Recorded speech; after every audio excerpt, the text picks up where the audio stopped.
പിന്നെ രാഹുൽ ഗാന്ധി വല്ലാതെ പ്രയാസപ്പെടരുത്.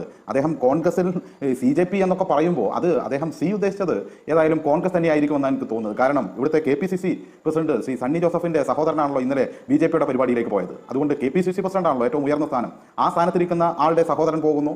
പലരെയും അങ്ങോട്ടും ഇങ്ങോട്ടും വാർത്തർ സമ്പ്രദായത്തിലൂടെ മാറിക്കൊണ്ടിരിക്കുകയാണ് കോൺഗ്രസ്. കേരളത്തിലെ പ്രമുഖമായ മുഖ്യമന്ത്രിമാർ, അത് ശ്രീ K കരുണാകരനായാലും AK ആന്റണി ആയാലും അതുപോലെ തന്നെ R ശങ്കർ ഉൾപ്പെടെയുള്ള ആളുകൾ, ഇവരുടെ എല്ലാം മക്കളെ നിങ്ങൾ BJPയിലേക്ക് കൊടുത്തിരിക്കുകയാണല്ലോ. എന്നിട്ട് ശുദ്ധമായിരിക്കണം. കൈകൾ ശുദ്ധമായിരുന്നാൽ മാത്രമേ അവർക്ക് ആക്രമിക്കാതിരിക്കാൻ വേണ്ടി കഴിയൂ. ഒരു സംശയം, ഇന്ന് BJPയിലുള്ള റിക്രൂട്ടിംഗ് ഏജൻസിയായി രാജ്യത്ത് പ്രവർത്തിക്കുന്ന ഒരു കമ്പനിയുടെ CEO ആണോ രാഹുൽ ഗാന്ധി എന്ന് ചോദിച്ചാൽ അതിൽ ആരെയും കുറ്റപ്പെടുത്തും. അന്താരാഷ്ട്ര കഥയൊക്കെ വിടാം. നേരെ കേരളത്തിലേക്ക്. നിങ്ങളുടെ MLA ആയിരുന്ന S രാജേന്ദ്രൻ ഇപ്പോൾ എവിടെയാണ്? BJPയിലാണ്.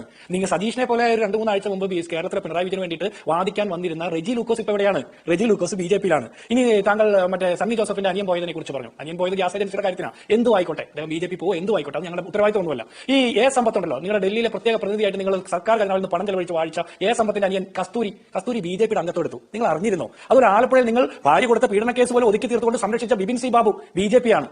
നിൽക്കട്ടെ, ഇനി അടുത്തത് താങ്കൾ പറയുന്നു ഇവിടെ കേരളത്തിൽ മുഖ്യമന്ത്രിമാരുടെ മക്കൾ ആരും പോകില്ലെന്ന്. കേരളത്തിലെ മുഖ്യമന്ത്രി പിണറായി വിജയൻ പോയതിന് തുല്യമാണ്. RSS ഗവർണർമാരില്ലാതെ പ്രാതലും അത്താഴവും കഴിക്കാൻ പറ്റാത്തത്ര RSS വിധേയത്വമുള്ള മുഖ്യമന്ത്രി പിണറായി വിജയൻ സംഘപരിവാറിന്റെ ആദ്യത്തെ കേരളത്തിലെ മുഖ്യമന്ത്രിയാണ്. ആ മുഖ്യമന്ത്രി പോയതിന് തുല്യമല്ല. മുഖ്യമന്ത്രി തന്നെ സംഘപരിവാറാണ്. കേരളത്തിലെ ആഭ്യന്തര വകുപ്പിന്റെ കഴിഞ്ഞ 9.25 വർഷത്തെ 10 വർഷത്തെ പ്രവർത്തനങ്ങൾ മാത്രം പരിശോധിച്ചാൽ മതി. ഈ സർക്കാരിന്റെ പൊതു നയപരിപാടി പരിശോധിച്ചാൽ മതി. ഇനി ഞാൻ അതോടെ നിർത്താം. താങ്കൾ പറയുന്നു ക്യാപ്റ്റൻ എന്ന് പറയുമ്പോൾ അമരീന്ദർ സിംഗിനെയാണ് ഓർമ്മ വരുന്നത്. നിങ്ങൾ കേരളത്തിൽ ഒരു ക്യാപ്റ്റനെ കുറിച്ച് പറഞ്ഞില്ല. ആ ക്യാപ്റ്റൻ ആരാ? ആ ക്യാപ്റ്റൻ സംഘപരിവാറിന് വേണ്ടിയിട്ടുള്ള പണിയെടുത്തുകൊണ്ടിരിക്കുകയാണ്. ആ ക്യാപ്റ്റൻ കേരളത്തിലെ കുട്ടികൾ മുഴുവൻ നരേന്ദ്രമോദിക്കെതിരെ CAA സമരത്തിന്റെ സമയത്ത് മുദ്രാവാക്യം വിളിക്കുമ്പോൾ കലാപാഹനത്തിന് കേസെടുക്കുന്ന ആഭ്യന്തര വകുപ്പിന്റെ നേതാവ്, ആഭ്യന്തര വകുപ്പ് മന്ത്രി, മുഖ്യമന്ത്രി. കിട്ടേണ്ടതൊക്കെ കിട്ടിയല്ലോ, സമാധാനമായല്ലോ.